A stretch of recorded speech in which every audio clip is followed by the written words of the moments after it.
What is literature? Literature is a term used to describe written and sometimes spoken material.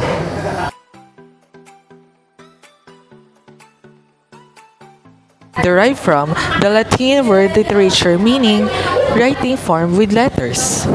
Literature most commonly refers to works of the creative imagination, including poetry, drama, fiction, nonfiction, and in some instances, journalism and song.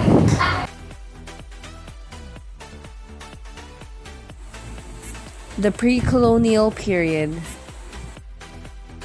Colonial inhabitants of our island showcase a rich past through their folk speeches, folk songs, folk narratives, and indigenous rituals and mimetic dances that affirm our ties with our Southeast Asian neighbors. Proverbs or aphorisms express norms or codes of behavior, community beliefs, or they install values by offering nuggets of wisdom in short, rhyming verse. The extended form Tanaga, a mono-rhyming heptasyllabic quatrain expressing insights and lessons on life, is more emotionally charged than the terse proverb and thus has affinities with the folk lyric.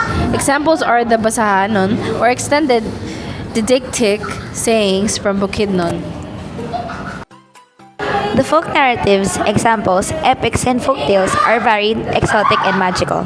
They explain how the world was created, how certain animals possess certain characteristics, why some places have waterfalls, volcanoes, etc. In the case of legends, an explanation of the origins of things. Fables are about animals and these teach moral lessons.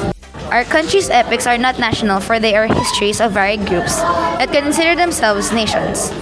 These epics revolve around the supernatural events or heroic deeds, and they embody or validate the beliefs and customs and ideals of a community.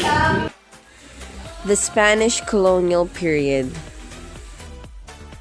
The existing literature of the Philippine ethnic groups at the time of conquest and conversion into Christianity was mainly oral, consisting of epics, legends, songs, riddles, and proverbs.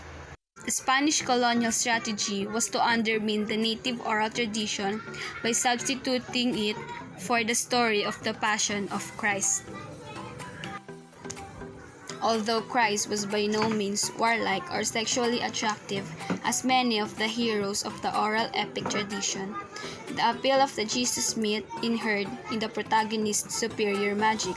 By promising eternal life for everyone, he democratized the power to rise above death. It is to be emphasized, however, that the native tradition survived and even flourished in areas inaccessible to the colonial power. The American colonial period. The first exposure of the Filipinos to the English language was in 1762 to 1764, when the British invaded Manila. English was assimilated when the United States took over the Philippines. The use of English as medium of instruction introduced Filipinos to Anglo-American modes of thought, culture, and life, ways to be embedded not only in the literature produced but also in the psyche of the country's educated class. It was this educated class that would be the wellspring of a vibrant Philippine literature in English.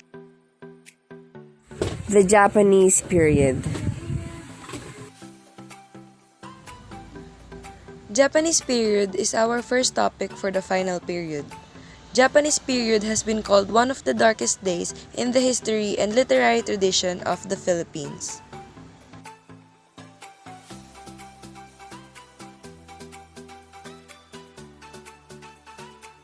However, there are still few and remaining bright spots in these generally dark and gloomy days. The richness of our literary tradition incorporates all possible literatures, and like a solitary candle flickering in the dead night, a certain piece might just be waiting for us to discover and appreciate its exquisite beauty peculiar to the period in which it was written.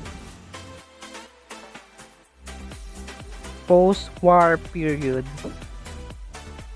This also had a great impact on Philippine literature, wherein it ushered the beginnings of free thinkers, anti-government, conventional or casual storytelling, and more. The language became more intertwined and innovative during this era.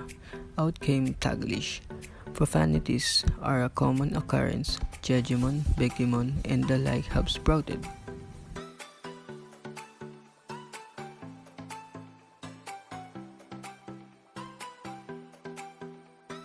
This may be an era of exploration and experimentation when it comes to Philippine literature.